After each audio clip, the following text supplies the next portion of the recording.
Good afternoon and welcome to the Tropical Storm Isaias update for July 30th and 31st, 2020.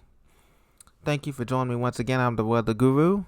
So now we have Tropical Storm Isaias as of the latest 8 p.m. advisory, intermediate advisory. Maximum sustained wind still currently at 60 miles an hour.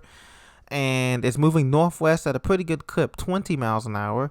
So that tells me that it's still feeling the effects of that steering pattern of the high pressure ridge centered around Bermuda, the Bermuda Azores High.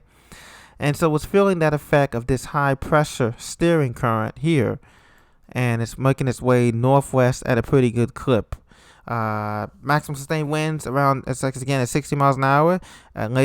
Earlier today, it went through Puerto Rico and Dominican Republic, the northern coastline, and the highest gust reported was on the eastern end of Dominican Republic in near Higüey. A gust of 60 miles an hour was recorded. Maximum sustained winds for Puerto Rico and Dominican Republic have been tropical storm force around 35, 39 miles an hour. And now conditions are improving in Puerto Rico, and the storm was moving northwest, just emerging off the northern coast of Dominican Republic, heading on its way to a rendezvous with the Bahamas and Turks and Caicos Islands of Providenciales, Turks and Caicos, and the Lower Exuma Bahamas Islands chain. Now, I want to talk to you about some of the steering currents and some of the influences here. Obviously, we have this Bermuda high pressure that is feeling the influence of and is steering it in a northwest direction. Now, the Hurricane Center does have the maximum intensity forecast, and strengthening does call for this to become a minimum hurricane. And we believe that this is possible. But we think that because of dry air, we have a lot of dry air here. We have a lot of dry air, and from this point on, and this is going to cause a lot of disruption to the flow after it went through Hispaniola and the 10,000 foot tall mountains, and it seemed to survive with a center core of convection. We believe that convection will dissipate and will weaken the system in the short term.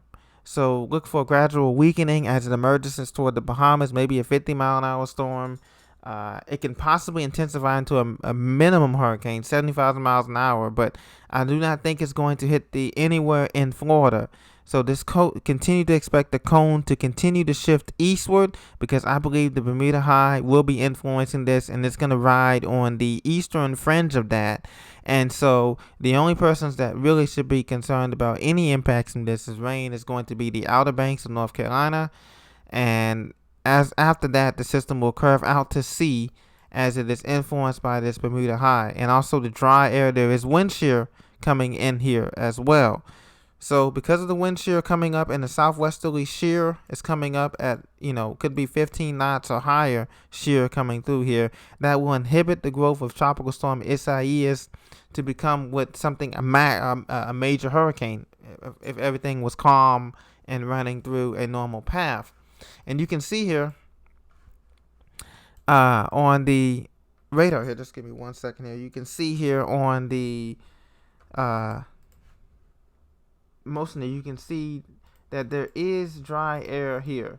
And because of that, this system is not going to be as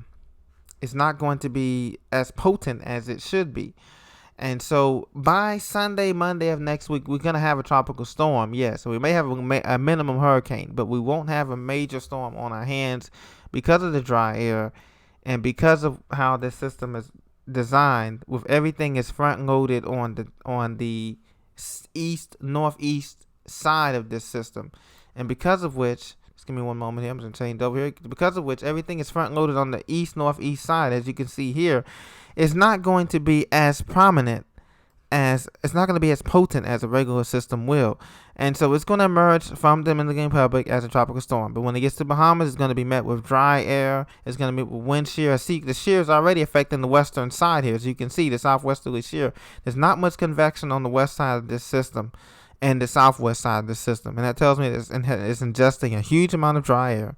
And so because of that, we look for this tropical storm to curve out to sea. It probably will get to maybe 65, 70 miles an hour, but it will not impact any land masses besides the Bahamas and maybe the Outer Banks of North Carolina, and then it's going to curve out to sea.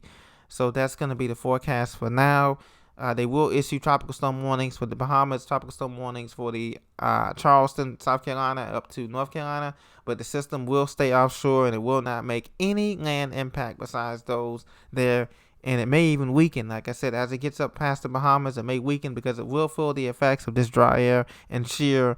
And I just don't think it's going to overcome all of that. And the system genesis, the system formation, the inflow, outflow is not very clear right now.